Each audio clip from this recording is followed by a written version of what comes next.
Parlons maintenant de la signature des types abstraits. Celle-ci est composée d'une zone type permettant de préciser, à l'aide d'identifiants, des ensembles de valeurs, comme par exemple les entiers, les piles, les fils, les graphes ou n'importe quel type que nous voudrions définir.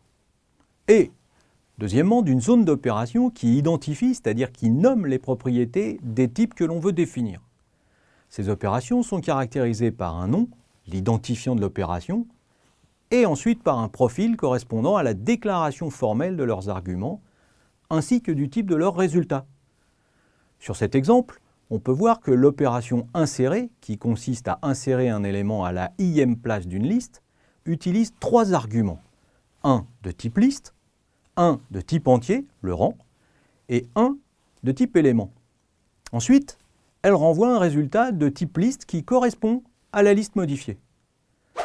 Comment utiliser ces opérations dans nos algorithmes? C'est très simple.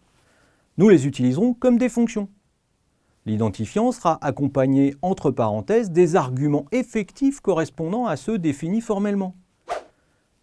Par exemple, si nous voulons utiliser l'opération insérer en prenant des variables L, I et E de type respectif liste, entier et élément, nous aurions inséré de LIE. Le résultat de cette fonction étant, lui, de type liste. Pour les identifiants des opérations, tous les caractères et autres glyphes sont possibles. Nous ne sommes pas sur un ordinateur. Il y a tout de même quelques exceptions, à savoir l'espace qui va nous permettre de séparer les données, les parenthèses qui servent à forcer les priorités de certaines opérations, et le caractère de soulignement qui, lui, sera utilisé pour positionner les arguments de l'opération. Tous les exemples suivants sont valides. Pour éviter une surcharge de parenthèses, le nom de l'opération peut en même temps donner la place des arguments à l'aide du caractère de soulignement, comme dans la factorielle et la puissance. Dans ce cas, les paramètres effectifs viennent directement remplacer les caractères de soulignement, dans leur ordre de rencontre évidemment. De la même manière, on constate que l'on peut utiliser delta à la place de discriminant. Ces opérations peuvent alors être utilisées comme ceci.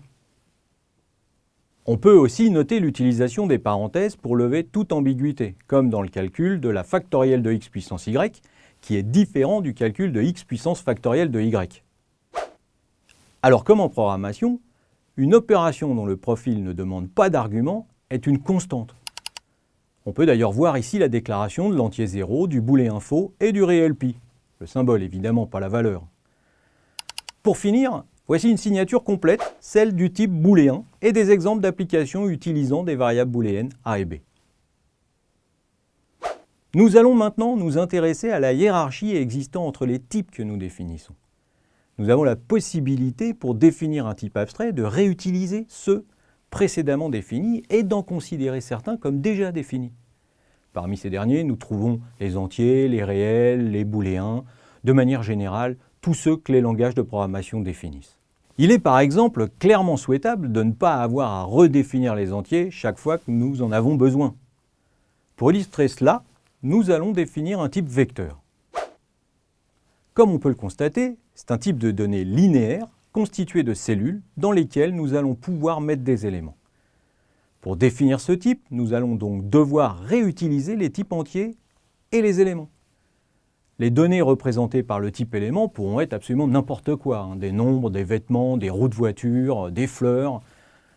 Et le type entier représentera quant à lui le rang des éléments dans le vecteur. Alors sur cet exemple, nous pouvons voir que les rangs vont de 7 à 15. 7 étant la borne inférieure de notre vecteur et 15 sa borne supérieure. Il se profile alors une hiérarchie de ces différents types, celui ou ceux que nous sommes en train de définir, dans le cas présent le vecteur, précisé dans la zone type, et celui ou ceux qui sont déjà définis, toujours dans le cas présent les entiers et les éléments, que l'on précisera dans la zone utilise, comme on peut le voir sur cette signature du type vecteur. Il est évident que cette signature est incomplète, il n'y a en effet que 4 opérations choisies pour illustrer le propos.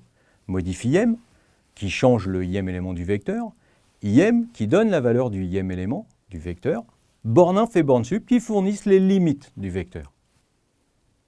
À ce stade, la signature du type vecteur est l'union des signatures des types entiers et éléments, à laquelle viennent s'ajouter les nouvelles opérations qui caractérisent le type vecteur, 4 pour l'instant. Nous pouvons donc nous servir des opérations déjà définies sur les types utilisés, comme par exemple l'addition sur les entiers.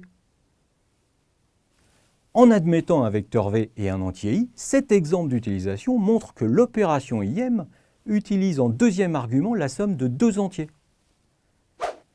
Cette hiérarchie nous permet de dire qu'un type est défini s'il est nouveau, c'est-à-dire en conception, précisé dans la zone type, ici le vecteur, et prédéfini s'il existe déjà, c'est-à-dire déjà conçu et précisé dans la zone utilise, ici les entiers et les éléments. De même, nous dirons qu'une opération est une opération interne si elle renvoie un résultat de type défini, et un observateur si elle possède au moins un argument de type défini, et si elle renvoie un résultat de type prédéfini. En fait, les opérations internes sont celles qui modifient la donnée elle-même, alors que les observateurs se contentent, comme leur nom l'indique, d'observer et de renvoyer une valeur se trouvant là où on leur demande de regarder. Ces derniers vont donc nous permettre d'expliquer ce que font les opérations internes. Dans cet exemple, vecteur est un type défini, entier et éléments sont des types prédéfinis, ce qui fait de modifiem une opération interne, renvoyant un résultat de type défini, dans ce cas un vecteur, et de IM, borninf et bornsup, des observateurs ayant au moins un argument de type défini, dans ce cas le vecteur, et renvoyant un résultat de type prédéfini, un élément dans le cas de modifiem, et un entier dans les deux autres cas. Voilà, tout est dit en ce qui concerne la signature. Il nous reste maintenant à définir les propriétés du type que nous venons de créer.